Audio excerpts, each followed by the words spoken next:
Hello. I think we're live. Okay. I'm I'm not sure I'm interpreting this correctly, but it looks like it's saying we're live on Facebook and YouTube, but Twitch is experiencing a problem of its own that's preventing us from streaming on Twitch. So, bummer. If anybody watches this later that was on Twitch looking for it, I'm sorry that you got left high and dry. But welcome to those of you who are here. This is Not Therapy Hour. I am Brandon Tessers. I'm a licensed therapist, but this is not therapy for very, very many reasons. This is just an open conversation. This is just my way to be available, to be able to talk with anybody who is interested in talking with me about whatever they want to talk about. I'm here every Wednesday from 1 to 2 p.m. Central Time, although we may be changing that time soon. Effective Artistry, my practice, we're growing, we're adding new people, and some of the people we're adding would like to appear on the stream, but the time that we're doing it at is difficult for many people. So we might change that. But until you hear otherwise, 1 to 2 p.m. every Wednesday, I'm here. Every week I pick a topic. Actually, Margaret, one of our staff therapists, has been picking the topic lately, and she has one for us along with some questions today. Bullying is the topic today, which is great. And we always start by talking about that topic. But those of you who are here, especially those of you who are participating in the chat, you matter more than any predetermined thing. So that's what we're going to talk about until and unless we start talking about something else based on what's happening in the chat.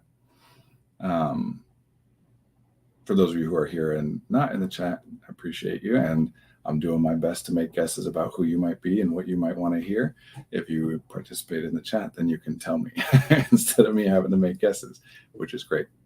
I always would rather have a conversation, a back and forth, than give a lecture, which people often want me to give lectures. And, that can be fun too in its own way. But conversations are much more fun.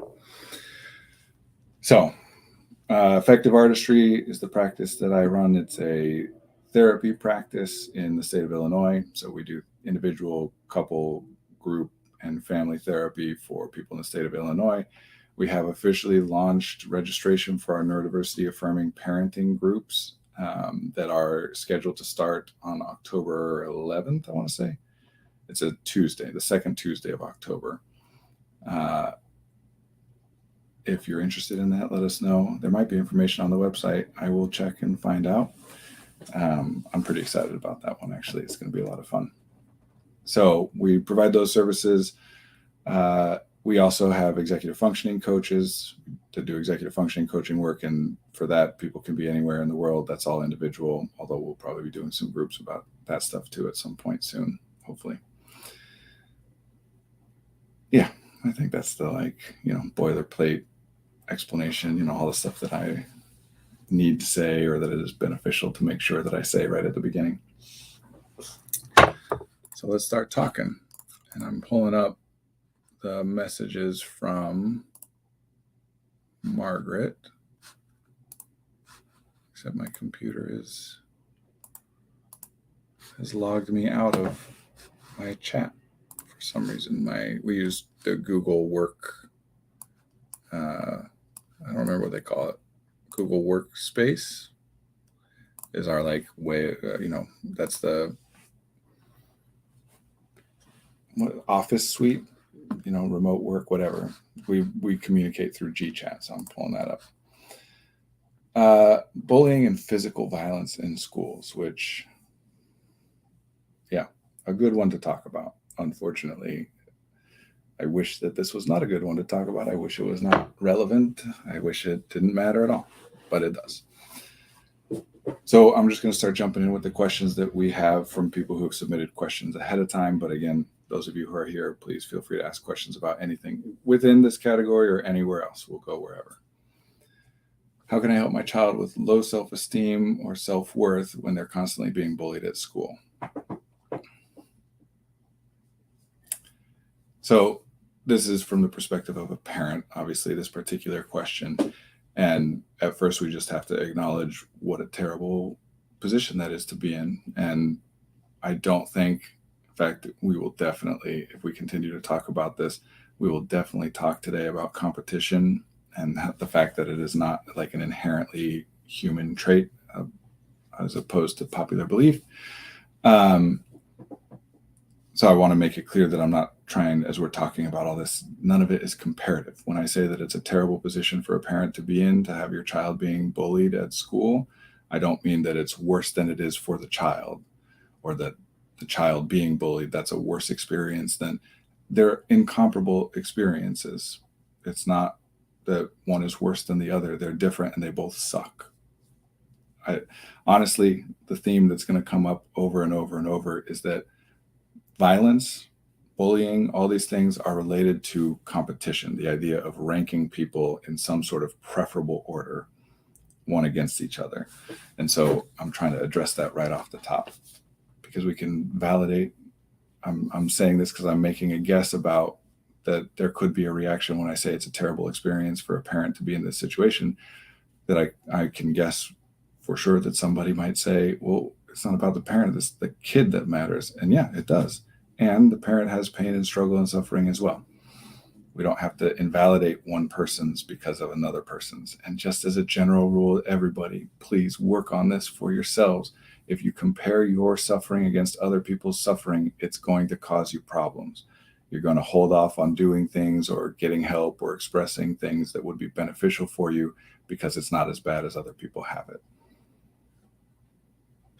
And now, as soon as I say that, I realize that many people find comfort, they find relief in saying other people have it worse than me. So I'll remind everybody, I haven't said it in a while, everything we're talking about here is new options, new ways of being able to look at stuff. We're not trying to take away anything that works. If something works for you, it's good. It might not be good for other people, but if it works for you, it's good for you. And you don't have to care whether it would work for somebody else or not. You're you. What does it matter if it would work for everybody?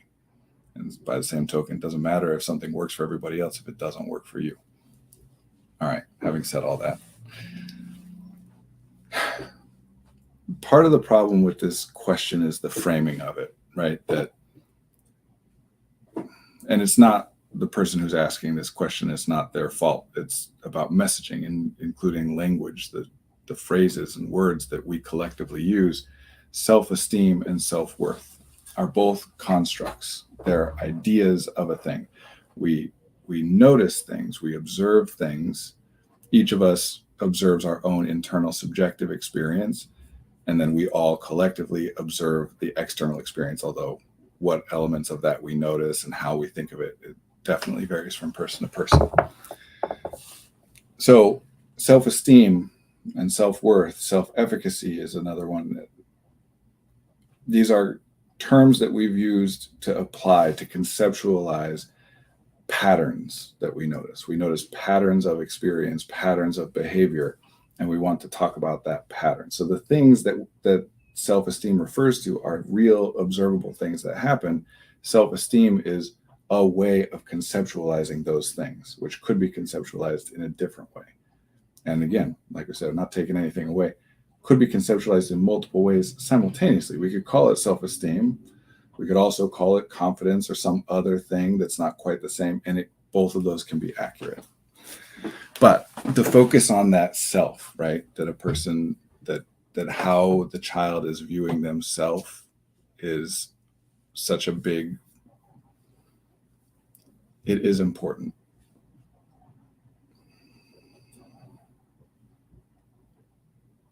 But we don't want to overemphasize the victim and how they're responding to a thing and focus on changing their response to the thing. It's not that that's a terrible thing to do, but it's just one option of a thing to do. And we don't want to frame this as though the bullying itself is inevitable and that the child should just learn how to handle it better, cope with it better. Coping with it is better, but preventing it is even better than that. Having said all that, self-esteem and self-worth, we can talk about them different ways. I guess I'm hesitating because people mean different things with this, but I'll talk about it the way that I think is most useful to talk about it. You have mental models. We all have mental models of things, that we have a concept of what nice weather is. And the weather to which we're referring is a real observable thing that anyone can observe. But what qualifies something as nice weather is unique to me. You and I might agree. And of course, there's going to be a lot of overlap with something like that. Most people will say, hey, sunny and warm, but not too hot is nice. And freezing is terrible. And there are exceptions to that, right? But we have general things. Self-esteem, self-image, self-worth, self-efficacy. Question from the chat. No, we are not playing on Twitch because Twitch is having some issue right now. I can try and go live on Twitch again, see if it works. Nope. I don't know what's going on at Twitch, but apparently nobody's able to go live, or at least not through StreamYard, which is the platform we use. What we're talking about is a person's mental model of the way that other people perceive them. That, in other words, self-esteem, what we're talking about is other people treat you like you're garbage, you're going to think of yourself as though you are garbage. Other people treat you incredibly well, you're going to think of yourself as someone deserving of being treated well. Which is why I like the question, how can I help them? Although now I'm realizing I might have misread it. I read it as, how can I help with their low self-esteem while they're being bullied at school?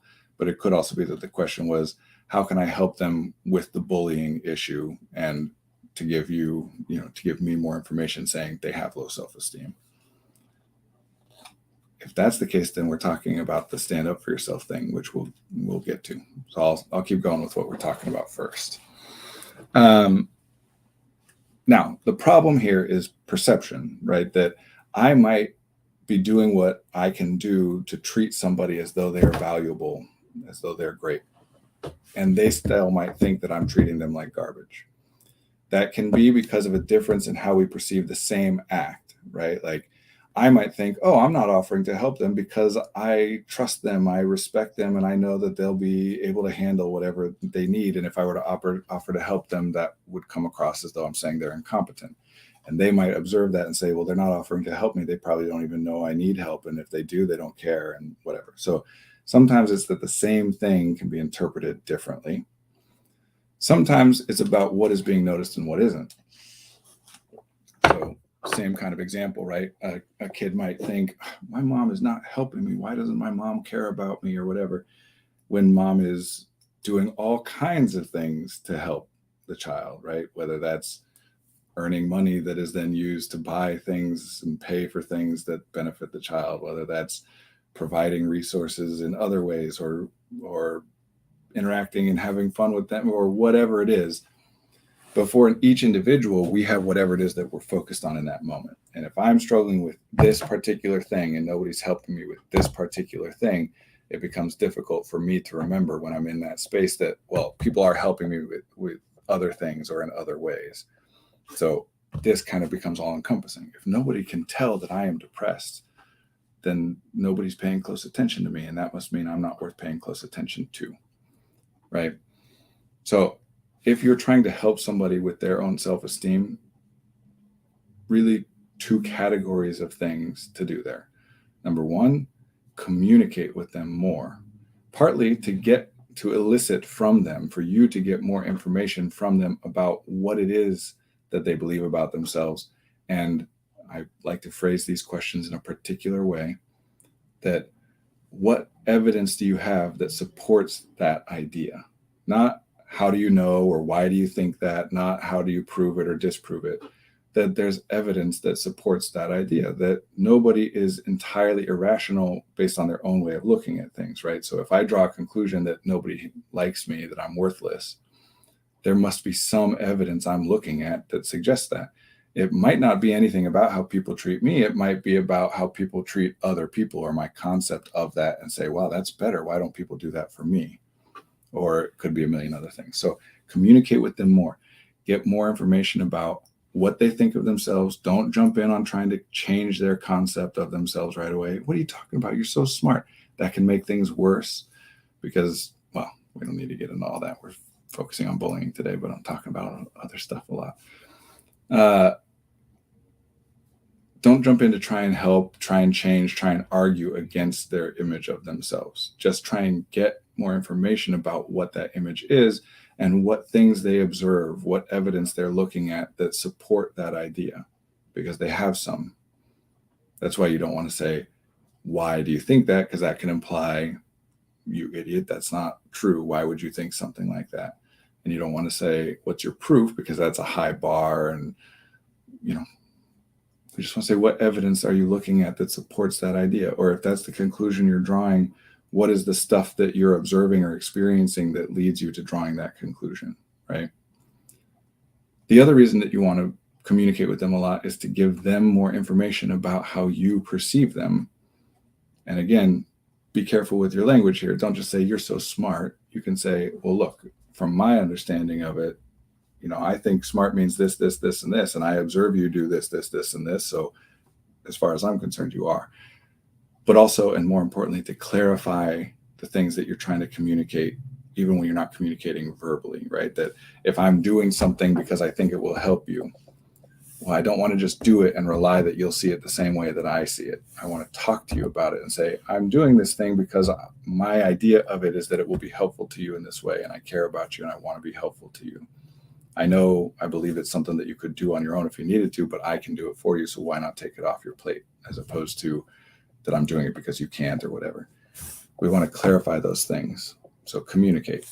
The other category of things that you can do is start interacting with that person differently. As you get more information about how they're interpreting things, what kinds of things they're looking for.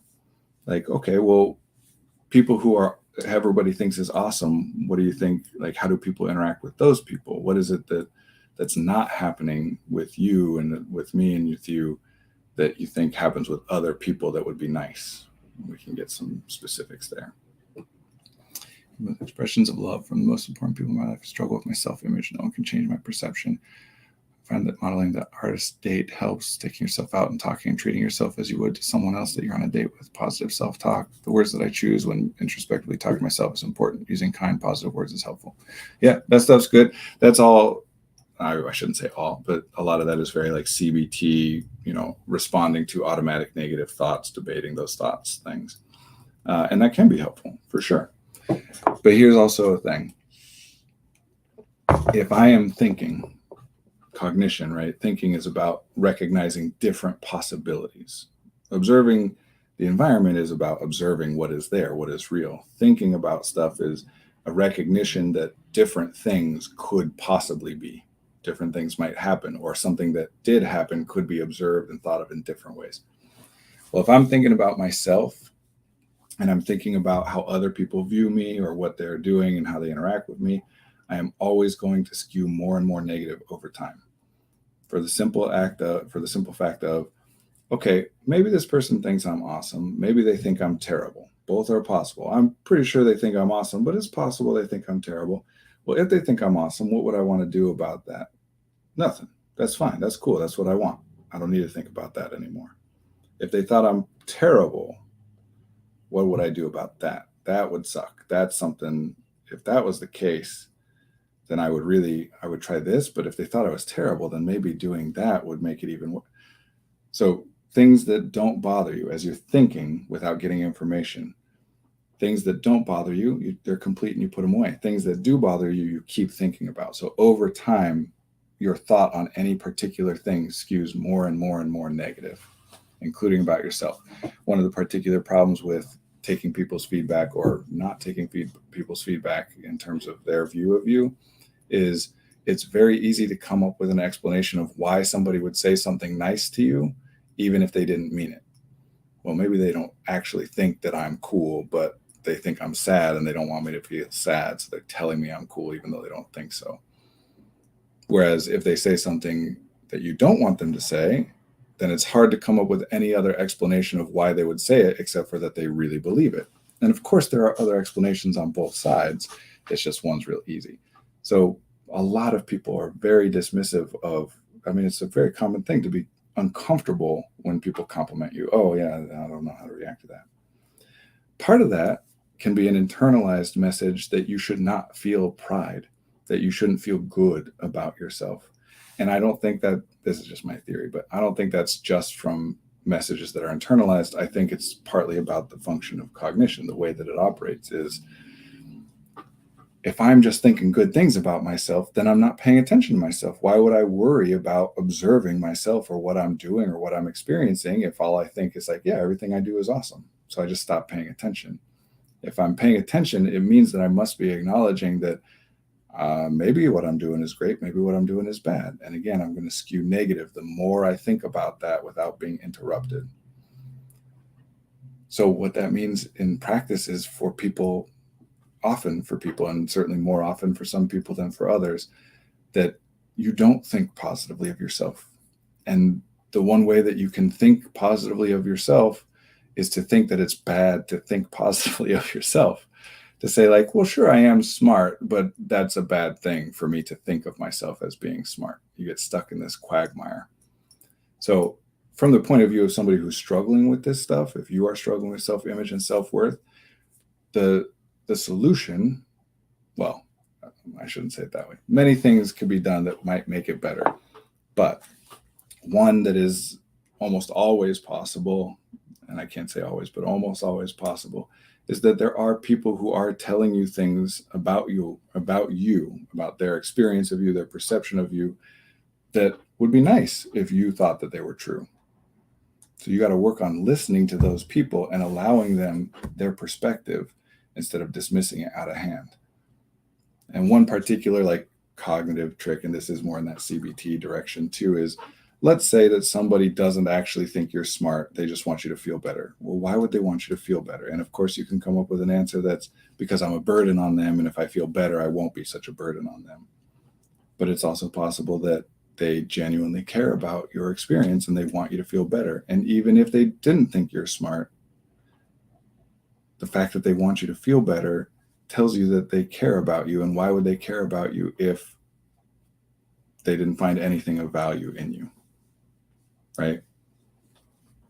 And then, again, it's not foolproof because you can just say, well, I'm burdening them and they're trying to make their life easier by coddling me. Yeah, you can say that.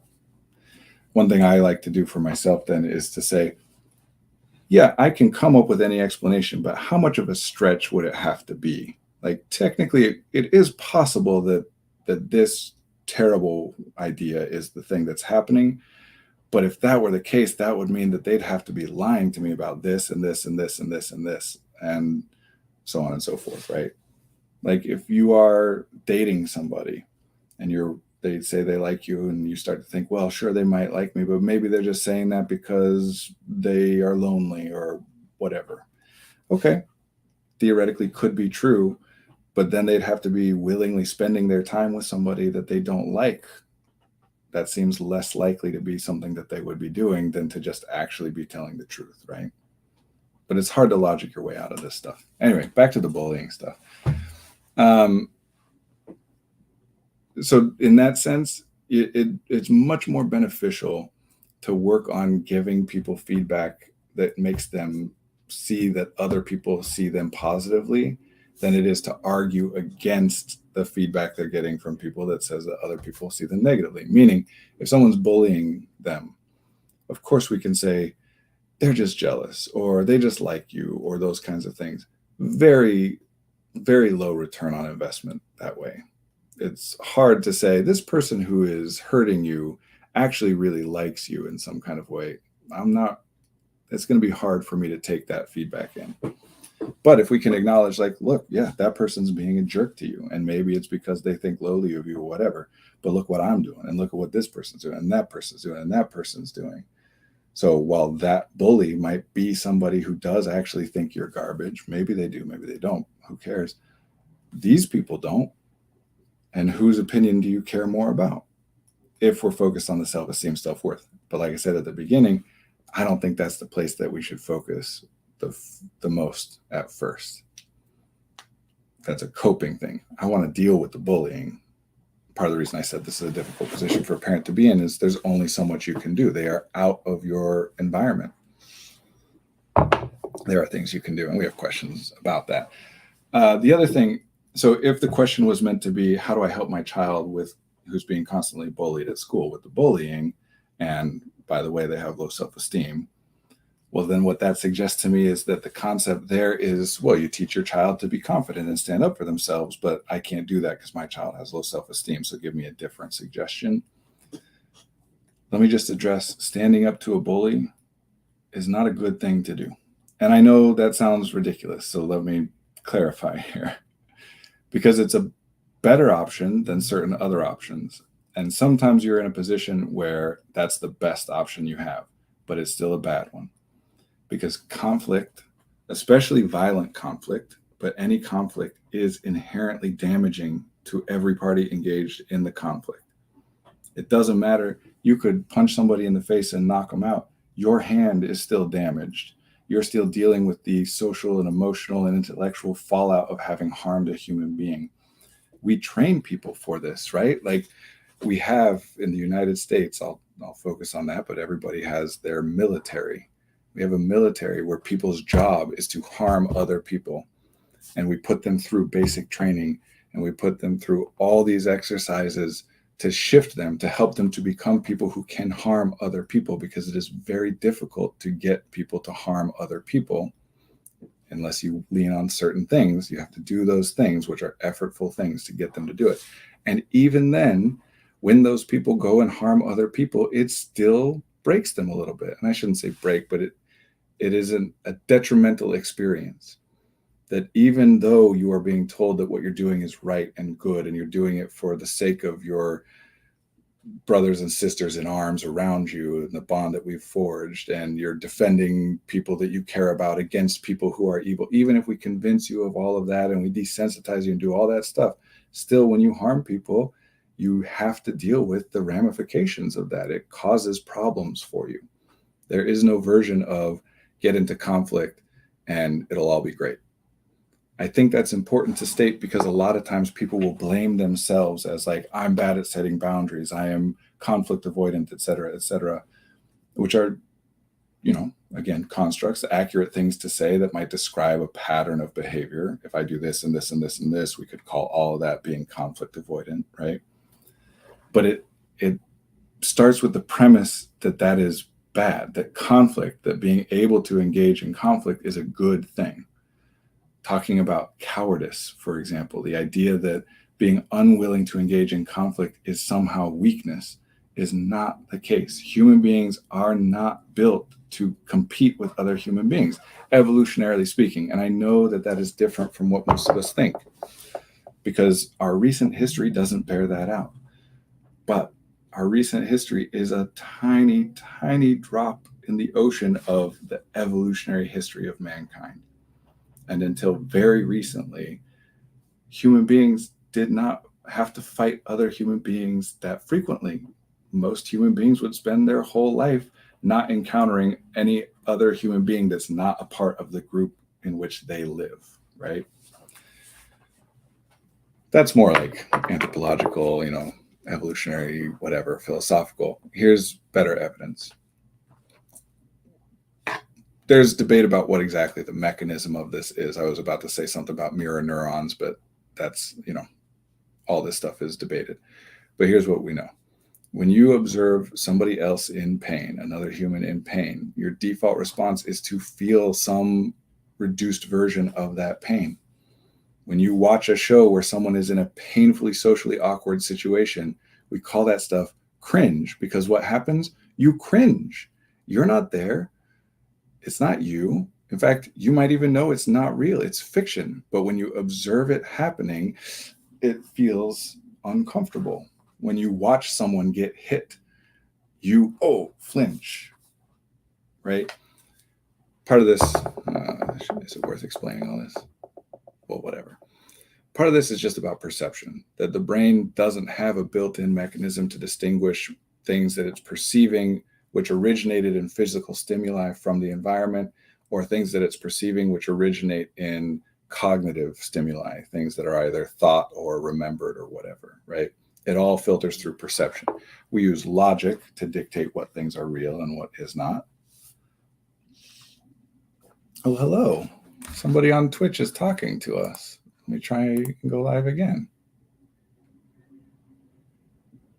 Nope, still not working.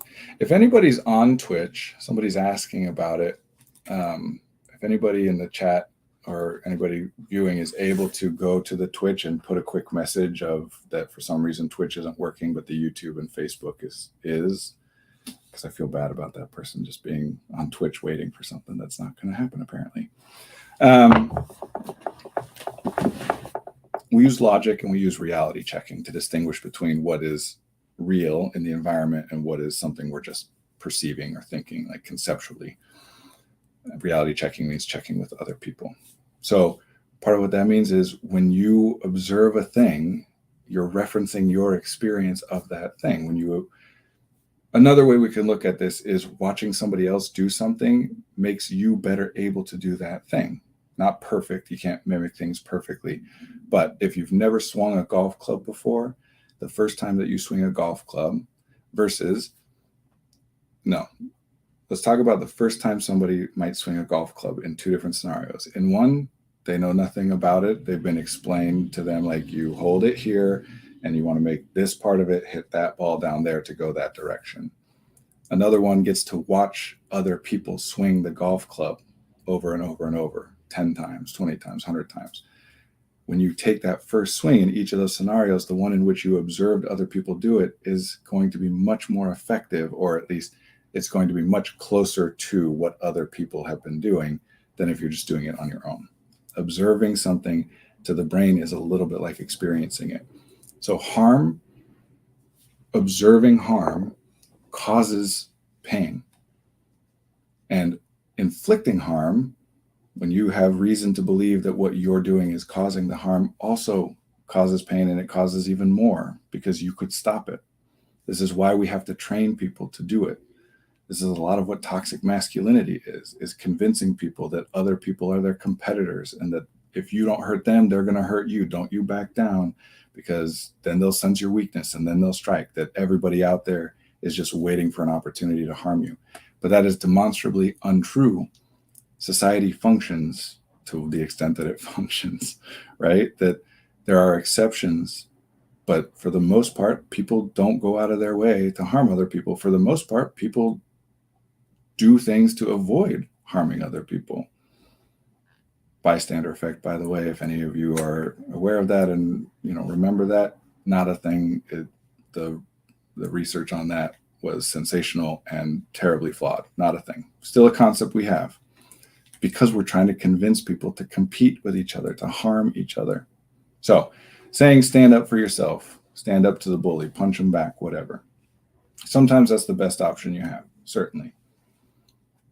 But it is very unlikely that the fairy tale story version of how this goes, right? That, finally the victim stands up and punches the bully in the nose, and the bully, bullies are all weak, bullies are all fragile, bullies are all, if you stand up to them, they'll back down.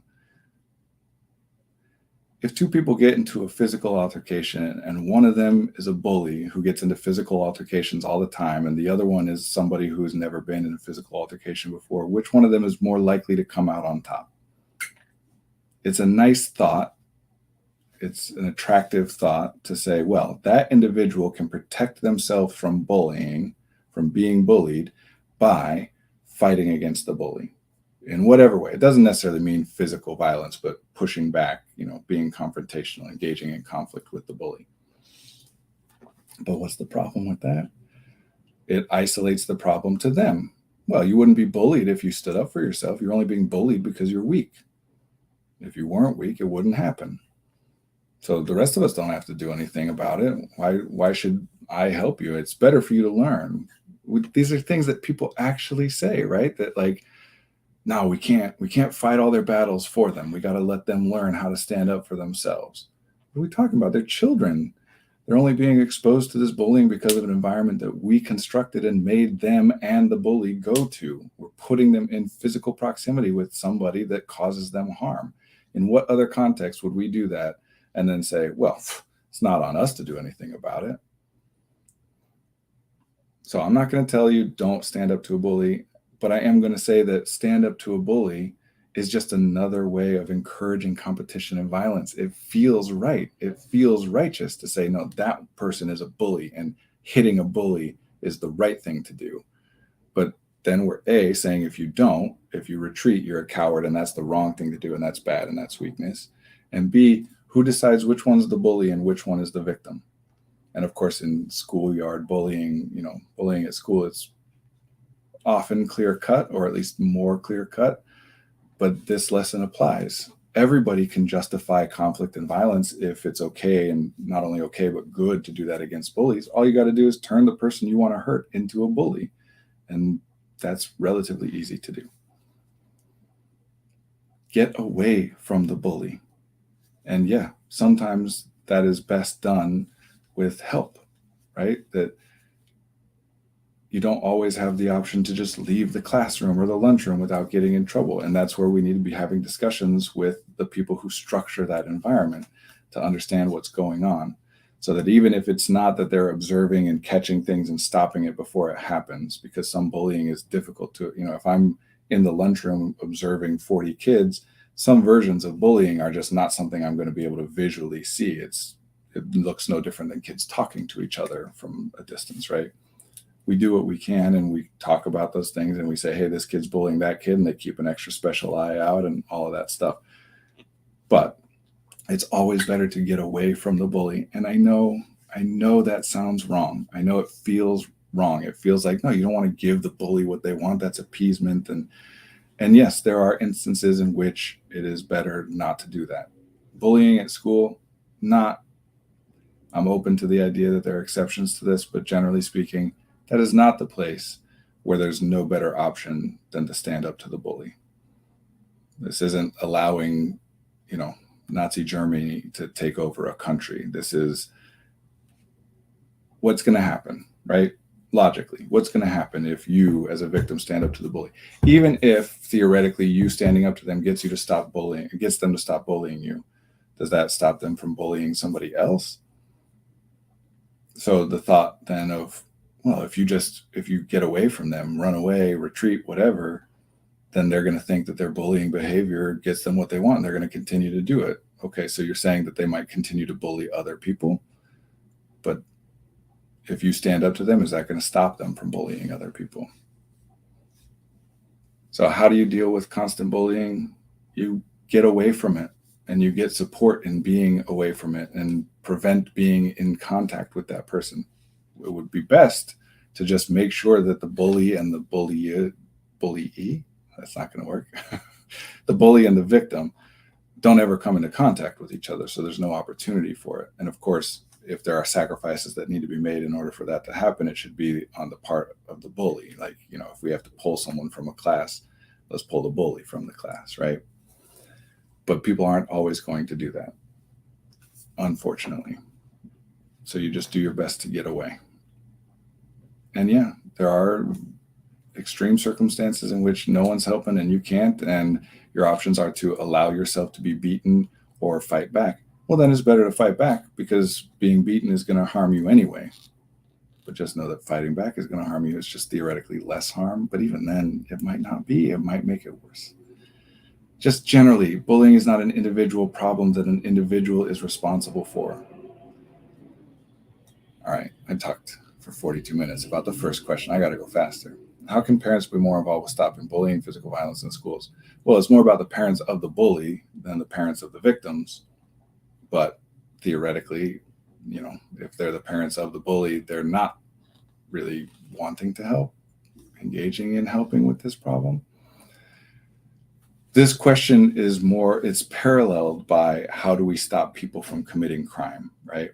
And the answer always is to help people, like it or not. That's what works better. Punishing people doesn't work.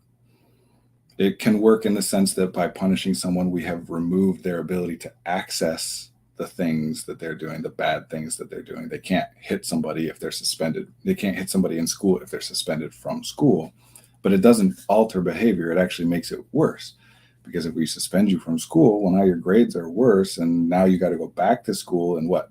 You were already struggling to engage in school in that kind of way, and now it's even more difficult for you to engage in school in that kind of way, but you still have to be there anyway. Other people have a perception of you as a bully, like, so there's less disincentive for you to avoid bullying behavior because everyone thinks of you that way anyway. So why bother worrying about it, right? Punishment generally makes things worse. Support.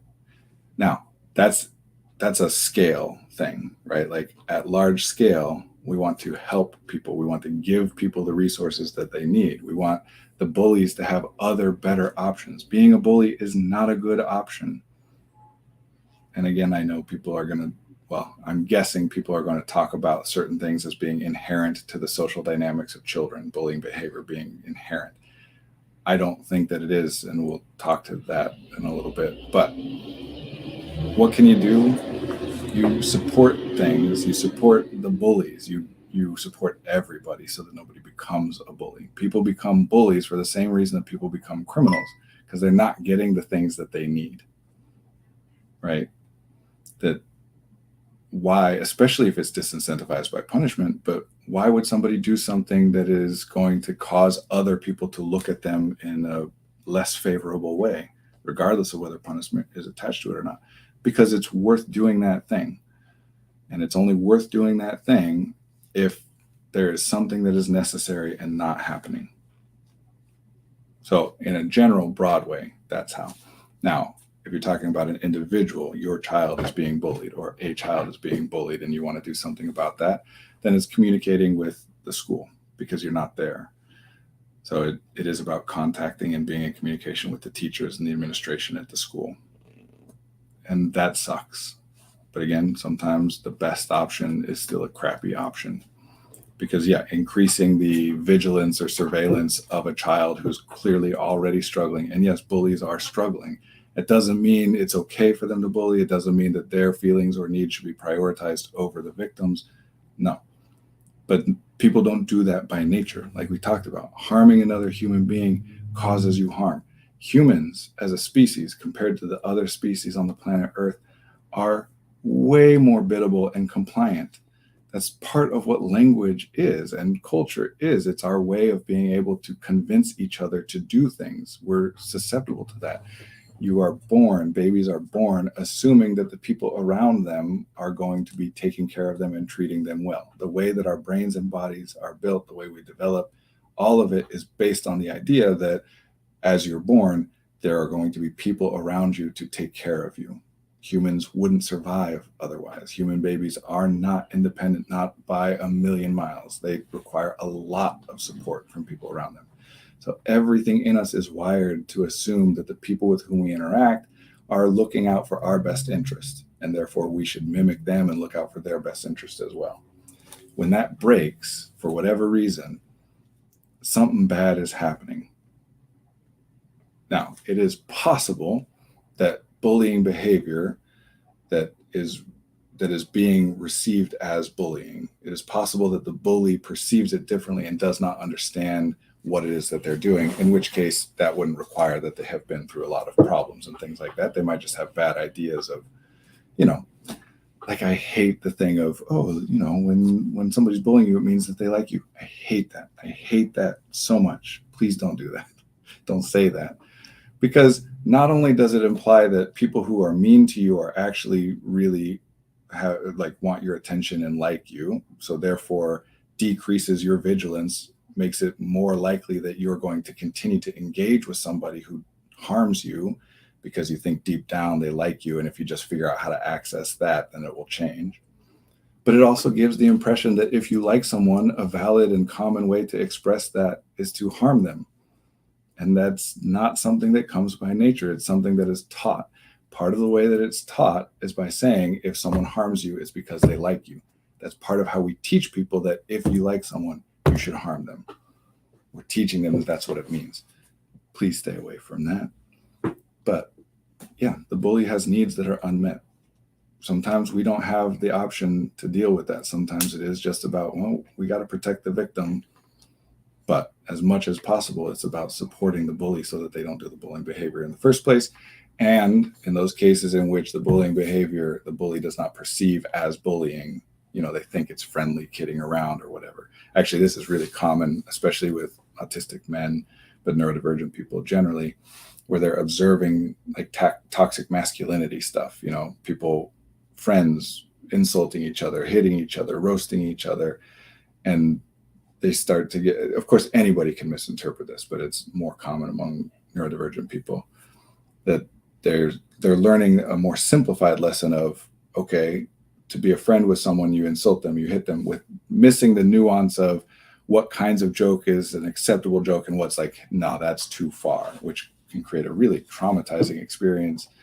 Sure, for the person who is on the receiving end of something that was too far, but for the person who thought they were engaging, I thought this is just how we like joke with each other, and now you're all talking to me like I'm an asshole. Like, that can be really upsetting too.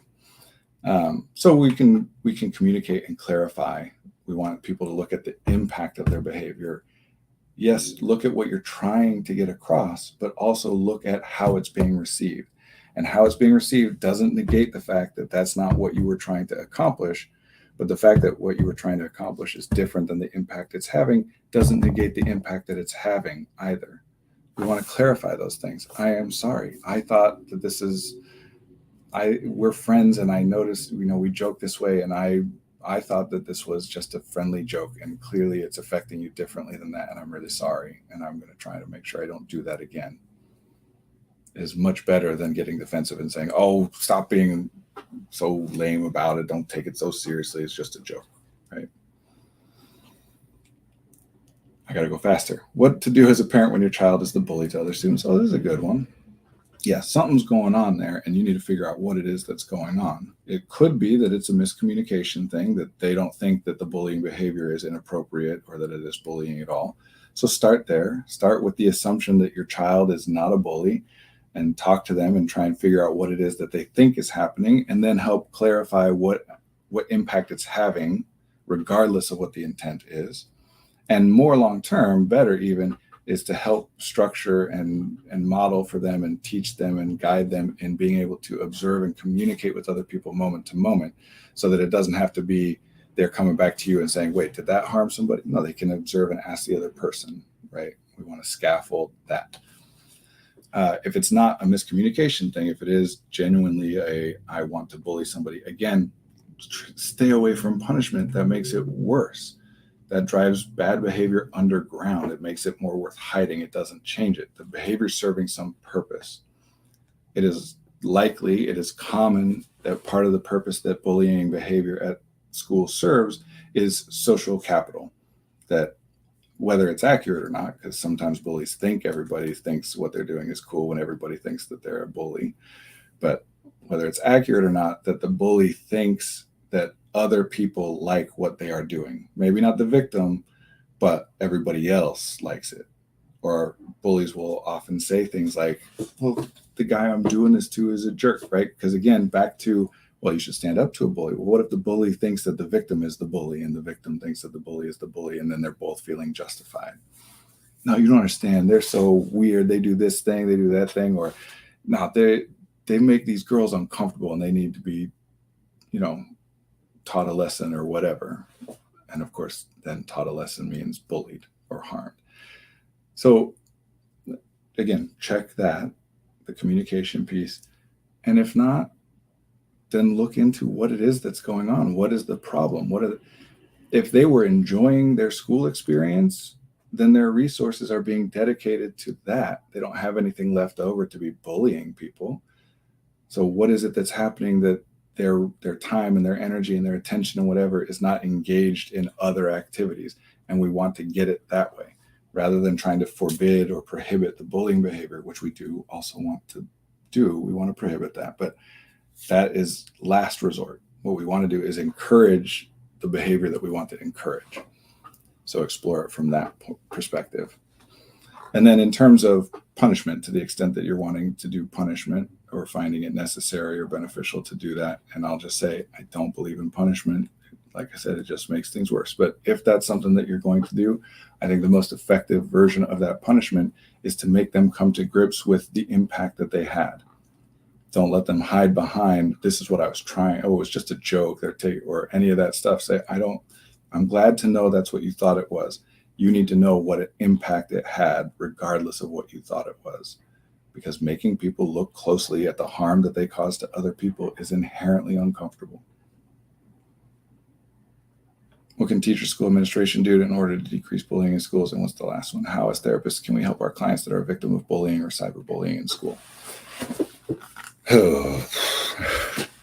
Okay, broad strokes. The answer to teacher school administration is the same, starting at the same as what we were just saying about the parents, that if somebody's bullying, like it's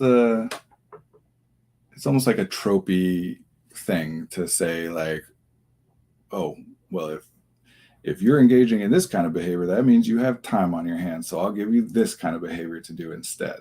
And again, usually meant as like a punishment thing. But we can look at it that way, that if people are engaged and busy and interested and, then they don't have any resources left to spare to do the bullying thing. That's usually not a high priority behavior. They'd rather be doing something else more often than not. So we want to engage things in that way. And then, of course, it's still going to happen sometimes anyway, right? Like no matter how well things are structured, sometimes people are going to bully other people, whether it's a miscommunication or whatever. So we want to make things visible. We don't want there to be a lot of like opportunity for things to happen where it can't be observed, especially by adults. But even when it's not that, we are observing you or watching you all the time, that we want the kids to be around other kids. The larger the group of people you get, the less likely it is that bullying is going to happen, because the default human response is to help, not to harm. So yes, a group of people can all bully one or a few or a smaller group of people, but the more people involved, the more likely it is that again, bystander effect is not a real thing. If any of you are thinking of it that way, that, when there's a big crowd of people, people are less likely to do something helpful or less likely to try to prevent harm because they think somebody else will do something about it. That's not real. Look into it. Look into the very famous case. Of course, I can't remember the name, but in New York, a woman was stabbed, and the story was that nobody came to help, but that's not how it actually happened. Anyway. And in terms of punishment, look at restorative justice models rather than carceral models, right? That the punishment it's not about punishing the offender, it's about making restitution to the victim. That we're trying to compensate the victim, we're trying to help the victim repair from whatever harm they experienced. We're not, because carceral models, and I'm getting quite obviously political, but still true here. Carceral models dismiss the victim's experience. Well, the victim's the victim. Oh, well, who cares? We're done with that. We don't do anything with that. We want to find the perpetrator. We want to make sure that we punish the perpetrator. We're centering the perpetrator's experience, not the victim's. So look at restorative justice models, and there is a lot of good work done there in schools that I couldn't tell you specifics about, but I know that there are great models out there, and I wish I had people to refer to, and I don't. Well, search restorative justice models and find what you find, and let me know, because I would like to know like the names of particular people or books or whatever to point people at. But center the victim's experience, and to whatever extent you're punishing the bully, that should be about preventing their ability to repeat the offense, not operant conditioning. You did a bad thing, now we harm you to make you make an association with, oh, if I do the bad thing, I get harmed. Because again, that only drives the behavior underground.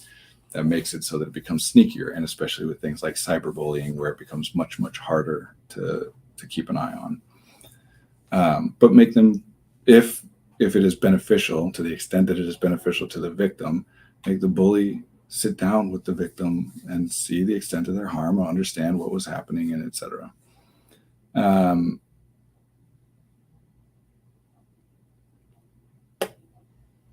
Just generally, much better to put reward, if you are going to do operant conditioning, to put reward on the other side of desirable behavior than to put punishment on the other side of undesirable behavior.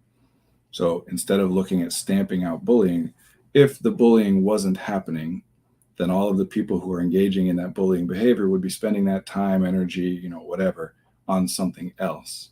What is the else? What is the other thing you wish they were doing instead? And encourage and develop that. How, as therapists, can we help our clients that are a victim of bullying, cyberbullying in school? That is a much wider question, because that depends a lot on what the client is bringing in, right?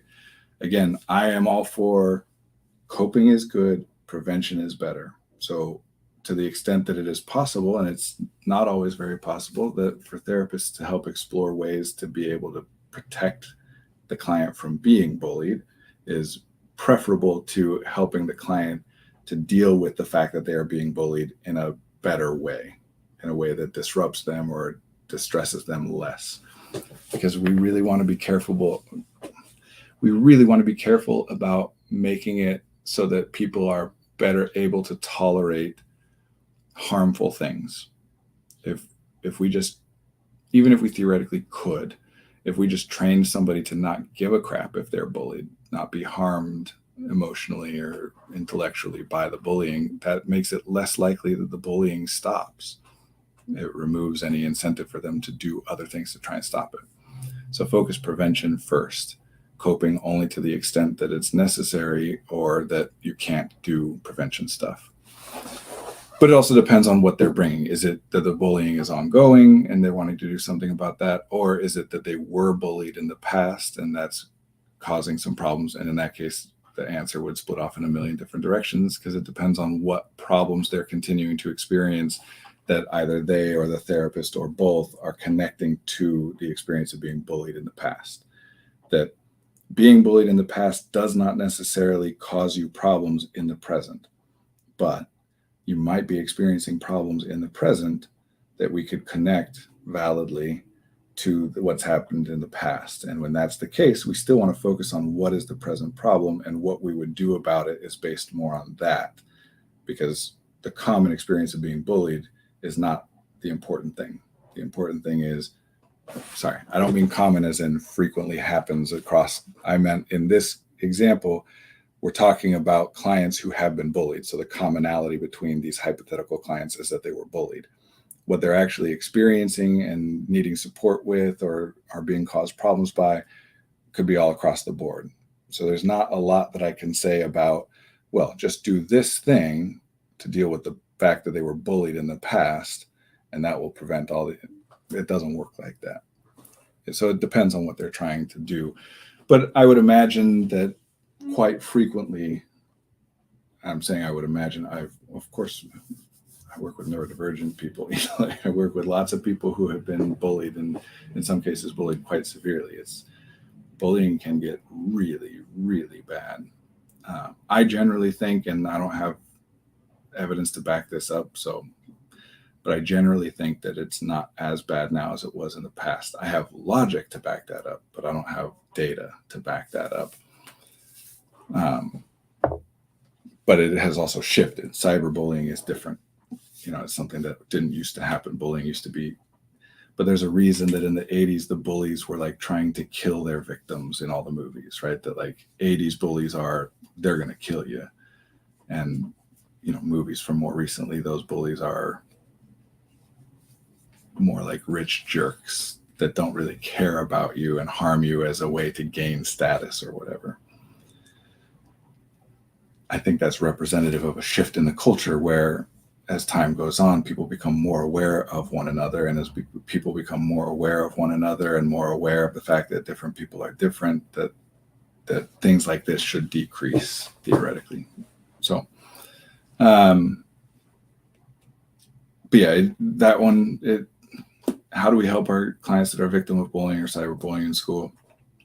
If it's currently happening, refer to all the things I've been saying leading up to it, to this point in this stream, and help support them in those things, in talking to people, in finding comfort in and strength in avoiding the conflict rather than engaging with it, and looking at self-esteem and how we can help people to be more cognizant of and give greater weight to positive feedback and experiences they get from other people, all that stuff. But of course, communicating with parents in the school. You can't do that on your own as a therapist. It would be a violation of confidentiality unless it's a very extreme case where we're talking about like risk of severe harm.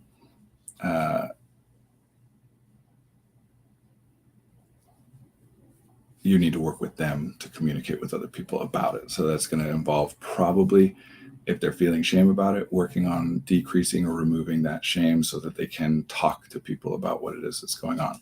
So a lot of what I've been saying today about removing the idea that a victim somehow deserves it, that if they just behaved differently or thought differently or did something differently, they wouldn't be bullied. Because the corollary to that, if you say, if you did X, you wouldn't be bullied, what you're saying is you're being bullied because you don't do X. The implied message is that it is deserved, and we want to get rid of anything even closely resembling anything like that, so that all of this can happen in the open. Bullying happens in secret. It has to, because it's bullying. It's antisocial behavior, by which I mean it is the opposite of pro-social behavior. It is things that indicate to someone that this person is not trustworthy or desirable to be around. If you see somebody harming somebody else, the default, obviously things modify this, but the general default reaction to observing one person harm another is to say, I don't want to be around that person causing the harm. There are other things that shift that. I got to get wrapping up and going.